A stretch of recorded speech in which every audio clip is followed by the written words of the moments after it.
नमस्कार, मैं राहुल पांडे और आप देख रहे हैं पंचायत। हम हर रोज़ एक शाम को राजनीतिक खबर को लेकर जो हलचल बनी रहती है आपको उससे रूबरू कराते हैं और इस पूरे मुद्दे पे बात करने के लिए हमारे साथ अनिल भाई पटेल हैं। आइए, पहले तो अनिल जी आपका स्वागत है। नमस्कार सर। नमस्कार अनिल जी, आरएसएस अब हिंदू एकता की बातें करने लगा है। क्या लगता है राहुल गांधी की जो ये जातीय जनगणना की बातों से कहीं ना कहीं डर दिख रहा है?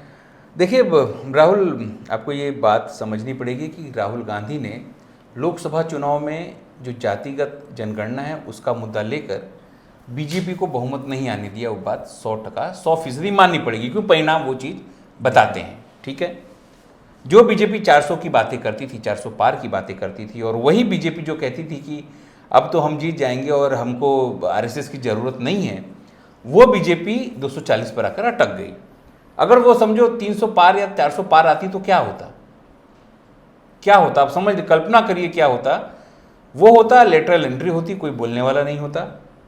वो होता, हो सकता है कि आरक्षण, या यूं कहेंगे जो उनको नेता कहते थे कि हम संविधान बदलेंगे, वो होता। ये होता वक्फ बोर्ड का जो बिल है वो पास हो जाता। ये होता कि जो ब्रॉडकास्ट बिल है वो भी पास हो जाता। लेकिन ये सब नहीं हुआ, ये रोक दिया गया क्योंकि राहुल गांधी जो हैं वो देश के लोकतंत्र और बीजेपी के बीच में आके खड़े हो गए और कहा, एक लाल किताब लेके संविधान की बात करके, जय संविधान करके, और उनसे भी बुलवाया। आप मोदी जी को भी खुद से लेनी पड़ी। हाँ, लेनी पड़ी, पहले ही परिणाम करना पड़ा।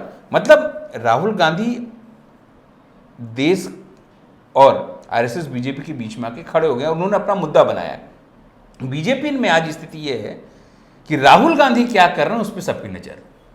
राहुल गांधी कैसे अपनी कैंपेनिंग कर रहे हैं, राहुल गांधी कैसे अपनी पोस्टरिंग कर रहे हैं, राहुल गांधी कैसे जनता के बीच में जा रहे हैं, ये सब चीज़ें। ये तो ठीक है, हरियाणा हारे कांग्रेस अपनी ही गलतियों से, इसके कारण थोड़ा मोरल बूस्टअप मिल गया। नहीं तो मैं आपको बता दूं कि कोई लेने वाला, उनकी बात को सुनने वाला न तो भाजपा में कोई होता, मैं नरेंद्र मोदी की बात कर रहा हूँ, न तो आरएसएस में। लेकिन ठीक है, बच गए। अब इनको ये बात समझ में आ गई है कि जातिगत जनगणना अगर होती है या जातियों के मुद्दे पर अगर राहुल गांधी सफल होते हैं तो अभी तक समझो 99 साल हो गए 2025 में 100 साल आरएसएस हो जाएगी, मनाएंगे। हमारा जो पूरी थियरी थी या जो हमारा पूरा ओरा हमने बना के रखा था हिंदुत्व को, वो तो टूट जाएगा।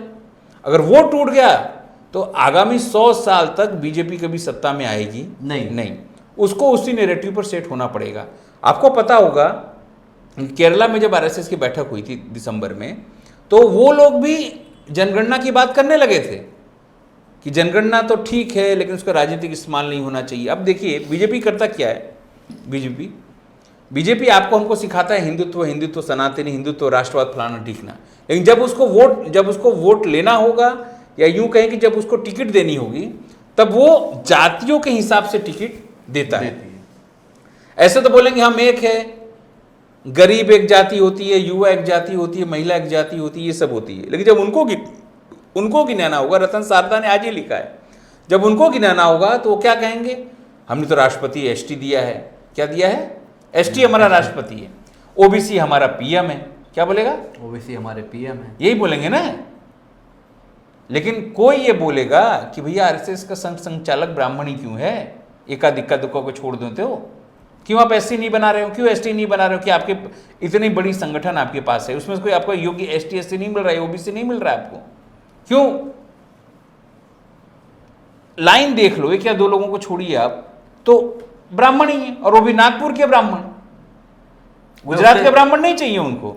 मतलब उनको लगता है कि अगर जातिगत जनगणना वाली बात पकड़ में आ गई, लोगों की पकड़ में आ गई, दिमाग में, लोगों को ख्याल में आ गया, राहुल गांधी ने नस पकड़ लिया। राहुल गांधी ने नस पकड़ ली। और राहुल गांधी जो है वो दलितों के घर जाना उन्होंने शुरू कर दिया। एक वीडियो भी उनका हुआ वायरल, उन्होंने खुद अपने यूट्यूब पे रखा है, लोग जाके देख सकते हैं।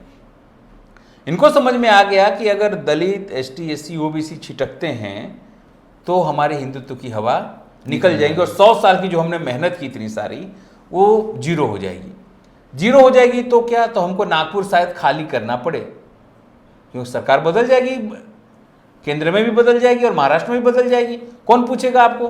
क्योंकि आपकी शाखाओं में जो चीज हो रहा है सबको पता है। आप हिंदुत्व की बातें करते हैं लेकिन आप सब हिंदुत्व की बातें नहीं करते हैं, आप खाली कट्टर हिंदुत्व की बातें करते हैं, और उसी में भाजपा के जो लोग हैं वो अपने कार्यकर्ताओं को बुद्धिमान नहीं बना रहे हैं, उनको जो बुद्धिजीवी नहीं बना रहे, उनको रोबोट में तब्दील कर रहे हैं। उतनी ही बात जानो जितना हमारे फेवर में, आप सही बात मत जानो, गलत बात जानो आप, और कुछ भी कुतर्क करके सामने वालों को हराओ।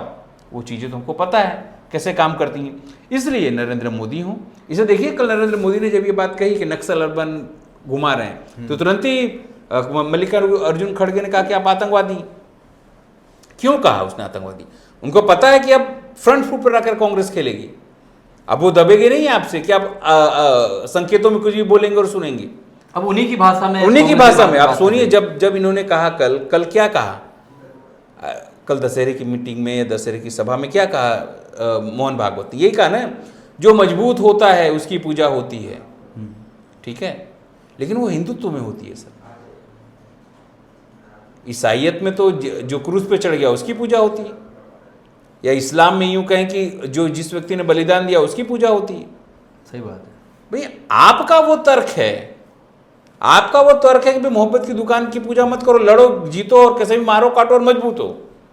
ये तो हमारे देश ने कभी नहीं सिखाया। अगर ये सिखाया होता तो राम जब युद्ध करने जा रहे थे, अंतिम समय तक रावण को कहा उन्होंने कि भैया एक भी दे दो हम चले जाएंगे वापस। जब कोई विकल्प नहीं था तब युद्ध करना पड़ा।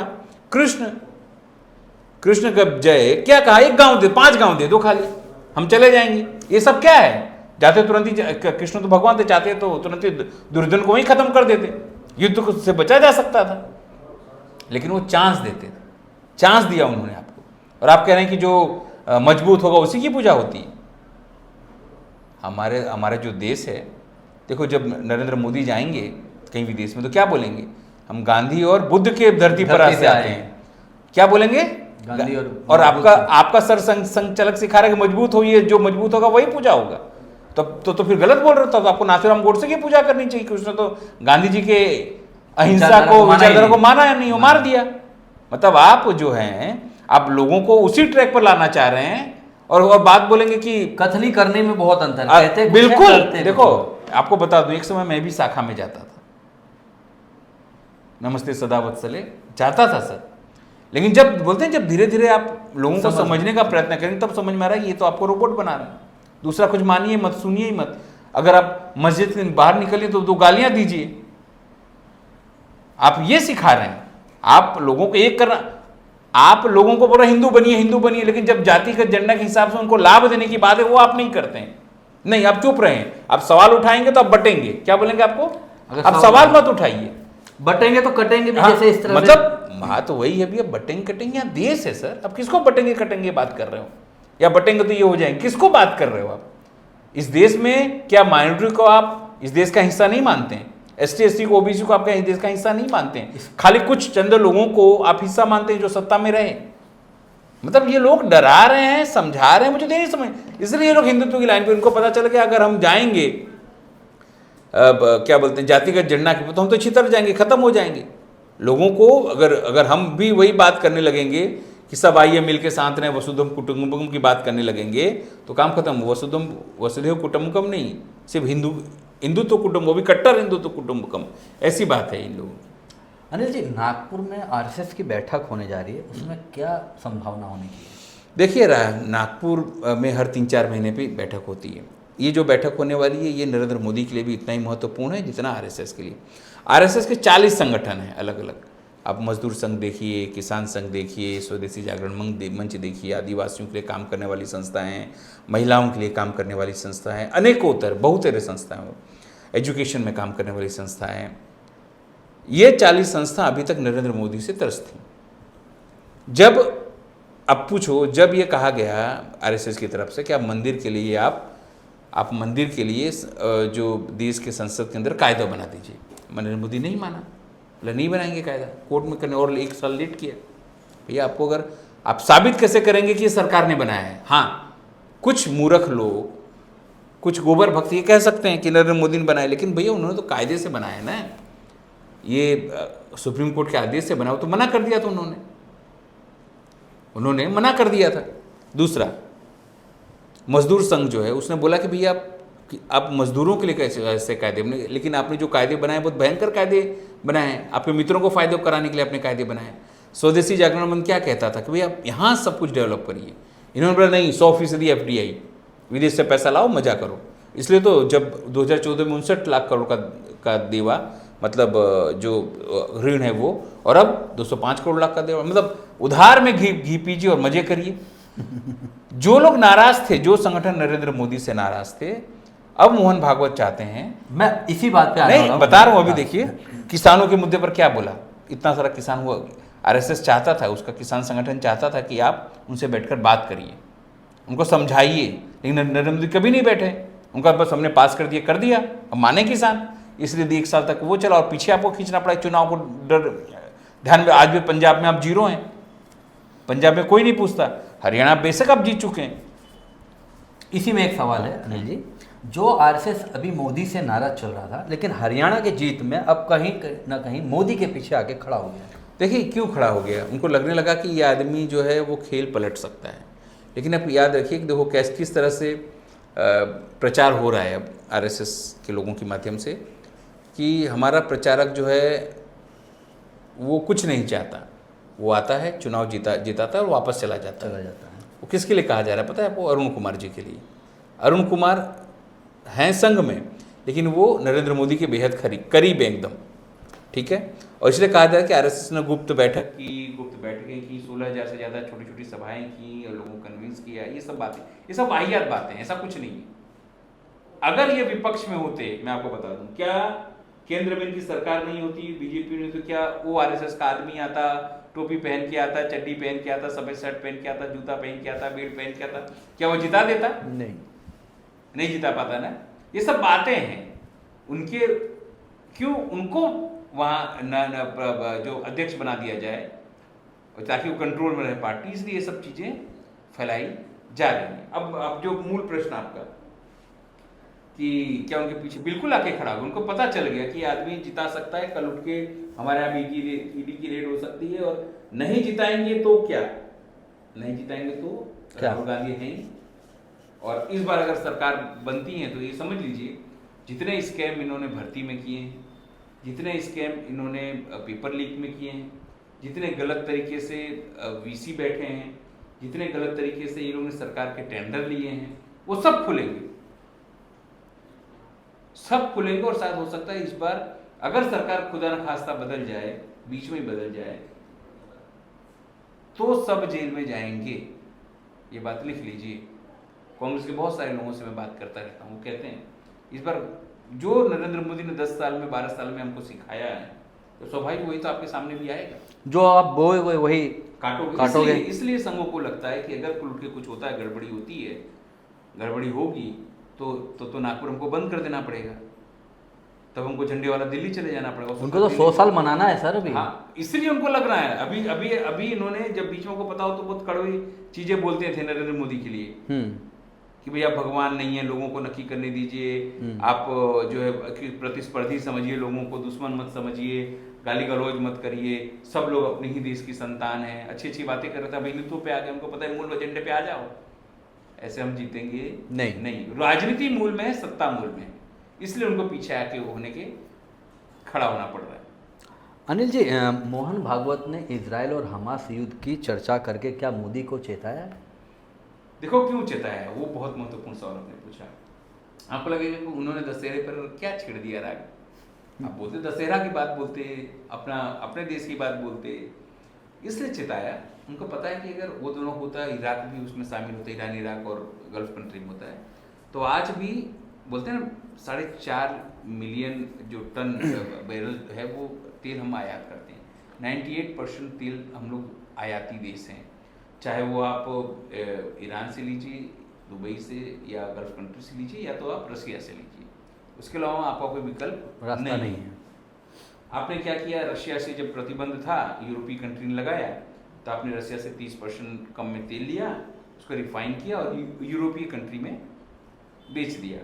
हमारे देश को कोई फायदा नहीं हुआ, वो तेल कंपनी को फायदा हुआ, वो अदानी की कंपनी को फायदा हुआ, ये सबको फायदा हुआ। अब ईरान इराक और ये सब चीज़ें हैं, वहाँ पर ये सब हो रही है। आपको बैलेंस रखना है, आप जो है ईरान से भी संबंध रखना चाहते हैं, आप इराक से भी संबंध रखना चाहते हैं, इजराइल से भी संबंध रखना चाहते हैं, गल्फ कंट्री में बहुत सारी उससे भी संबंध रखना चाहते हैं। अगर युद्ध हुआ तो स्वाभाविक तेल पर असर पड़ेगा, समझ रहे ना आप। तेल नहीं आएगा तो महंगाई बढ़ेगी, महंगाई बढ़ेगी तो आप इलेक्शन हारोगे, आप इलेक्शन हारोगे तो हो सकता है कि 100 साल जो इनका सपना जो है बनाने का है वो कहीं ना कहीं धाम से करेंगे, वो जीरो हो जाएगा। ये बात आपको इसलिए उसने बताया। और दूसरी तरफ आप इसको इस तरफ भी देखिए, वो एक डायलॉग आया था इलेक्शन के पहले, वॉर रुकवा दी पापा। हाँ, वॉर रुकवा दी पापा। वो तो हो सकता है कि ये कहीं तंज तो नहीं है यार, इजराइल ये सब हो रहा है, जाके रुकवा दो आप समझे ना बात, जाके रुकवा दो। उनको भी कहीं ना कहीं शक हो रहा था कि भाई अगर ऐसा बोले शायद मोदी जाके देखो अभी घूम रहे, देखो मोदी साहब अभी गए, इटाली गए जब आए तब, इसके बाद अभी आसियान लास्ट में जाके आए, फिर इसके बाद अमेरिका चले गए, इसके बाद जो और अलग अलग देशों में 3-4 देशों में जाके आ गए, लेकिन वॉर रुका नहीं।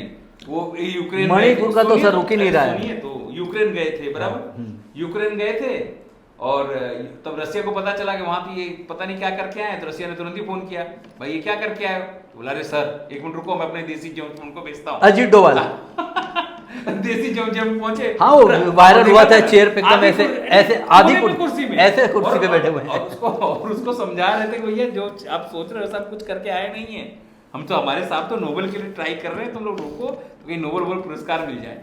अब समझो, मतलब ये तंज भी है कि रुकवा के देख ले भाई, तू तो बहुत बोल रहा है, मणिपुर तो रुक नहीं रहा तुझसे, कश्मीर में जो आतंकवादी हमले रुक नहीं रहे, पेपर लीक रुक नहीं रहा है, लड़कियों से बलात्कार रुक नहीं रहा, और तू वो रुकवा रहा है, रुकवा ले जा।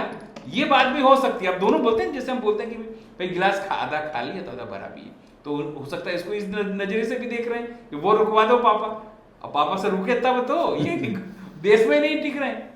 अब समझो, देश तो उनसे संभल ही नहीं रहा है। अभी कल ही ट्रेन एग्जाम एक्सीडेंट हो गया 2 दिन पहले ही, समझो फिर से, लेकिन उसके बारे में कोई बोल नहीं रहा है। यही समझिए, इसलिए जो है वो सीधे तौर पर, और ये 2 दिन की जो वहाँ बैठक है, आपको बता दूं जो इसमें वो बहुत सारी चीजें डिसाइड करेगा। मोदी साहब क्या, उनका जो केंद्रीय मतलब बीजेपी का राष्ट्रीय अध्यक्ष कौन होगा, किस हिसाब से काम करोगे आप, क्योंकि आपके लिए महाराष्ट्र जितना जरूरी है, महाराष्ट्र जो है देश की आर्थिक। मैं महाराष्ट्र पे आ रहा हूँ अनिल जी, महाराष्ट्र चुनाव में महाविकास आघाड़ी मजबूत दिख रहा है या महायुति? अब हमको बूथ लेवल से मेहनत करना पड़ेगा। अब हमको ये देखना पड़ेगा कि कहीं हमारे वोट कट तो नहीं रहे। अब हमको देखना पड़ेगा कि कहीं हमारे अंदर तो विभीषण कोई नहीं है। अब हमको देखना पड़ेगा कि जो वोट ओबीसी का या एसटी/एससी का शिफ्ट हमारी तरफ आ रहा था, क्या उनकी तरफ तो नहीं जा रहा है। हम कहीं गलत लोगों को चुनाव तो नहीं कर रहे हैं, जैसा महसाणा में गलत, जैसा हरियाणा में आपने किया, कहीं गलत लोगों को टिकट नहीं दे रहे हैं, कहीं बोगस लोगों को टिकट नहीं दे रहे। ये सब सारी चीजें जो हैं, अब दोनों को अलर्ट रहना पड़ेगा। और मैंने कहा इस तरह से अब धीरे धीरे 3-4 दिन में मुझे लग रहा है कि इलेक्शन घोषित हो जाना चाहिए। हो सकता है इसी हफ्ते में हो जाए, कल भी हो जाए, परसों भी हो जाए, हो जाना चाहिए। वो कितना असरकारक करता है वो सब डिपेंड करेगा। तो हम महाराष्ट्र की खबर पे नज़र बनाए रखेंगे। और आपका धन्यवाद अनिल जी। और हमारा कार्यक्रम आपको कैसा लगता है हमें कमेंट बॉक्स में लिखें, और हमारे चैनल को सब्सक्राइब करें, और अपने आसपास के लोगों को भी सब्सक्राइब करें। नमस्कार।